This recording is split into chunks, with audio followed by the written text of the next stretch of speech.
In this video, what we're going to talk about is how to solve different problems algebraically using the geometry knowledge that we've gathered throughout the beginning of this unit. So, looking at number 1, two angles are complementary if one angle measures 4x plus 3 and the other measures 2x plus 21. Find the measure of each angle. So this is asking for the measure of each angle. So in order to do that, we're going to have to solve for x and then substitute our value for x back into our two angle measurement equations to find the measurement. So first off, complementary. Like we've talked about before, complementary angles, their measure adds up to 90 degrees. So if it gives us two angle measurements as algebraic expressions, we can add them together and set them equal to 90. And then combining like terms will allow us to get an expression that we can begin solving. So I'm going to subtract 24 on both sides.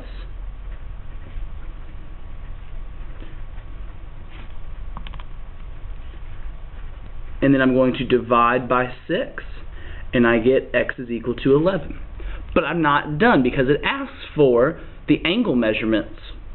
So I'm going to take 11 and substitute it into the measure of angle 1, the expression, 4x plus 3, but instead of writing x, I'm writing 11. And that's going to equal the measure of angle 1. 4 times 11 is 44. 44 plus 3 is 47. And then I'm going to do the same thing for the measure of angle 2. Instead of writing x, I'll write 11. 2 times 11 is 22, plus 21 gives me 43.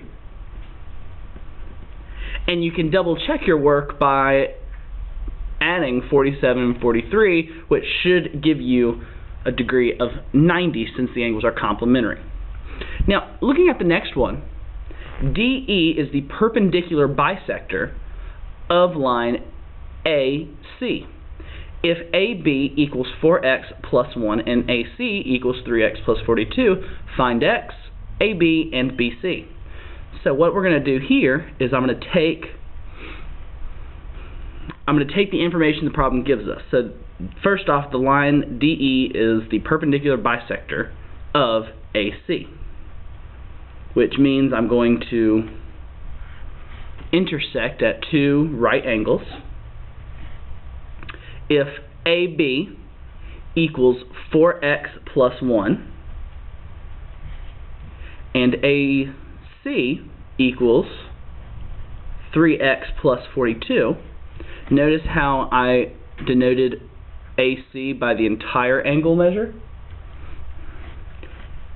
And what we know about perpendicular bisectors is that these two segments are congruent. So when I multiply 2 times 4x plus 1, because both of these segments are congruent, and set it equal to the measurement of the entire segment, I'll have an expression I can solve. So I begin by dividing by, or distributing my 2, and then starting to combine like terms. So I subtracted the 3x over, then I'm going to subtract the 2 on both sides, and I get x is equal to 8. In order to find AB and BC, we would substitute this value back into the original expression for AB. So instead of writing x, I'm going to write 8, and then I'm going to evaluate the expression. So 4 times 8 gives me 32, plus 1 is 33. And it asks for AB and BC, but we know since this line is being bisected that this segment here will be congruent to segment BC. So we can also say that 33 is the measure of BC. In the third and final example for this video, it talks about the measure of AEC and DEB. So from what we know about vertical angles, we know that vertical angles are congruent. So in order to solve for the missing value x here, I'm going to set the expressions equal to each other because these two angles are congruent. And then I'm going to combine like terms. So first I'm going to add 6 on both sides to get 3x equals 33, and then I'm going to divide by 3 to get x equals to 11. But it asks for the measure of the angles themselves.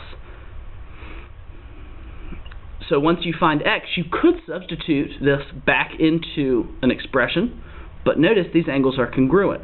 So the angle measures themselves will be 27. And you can check this by plugging in x into the algebraic expression. And it checks out. Thanks for watching.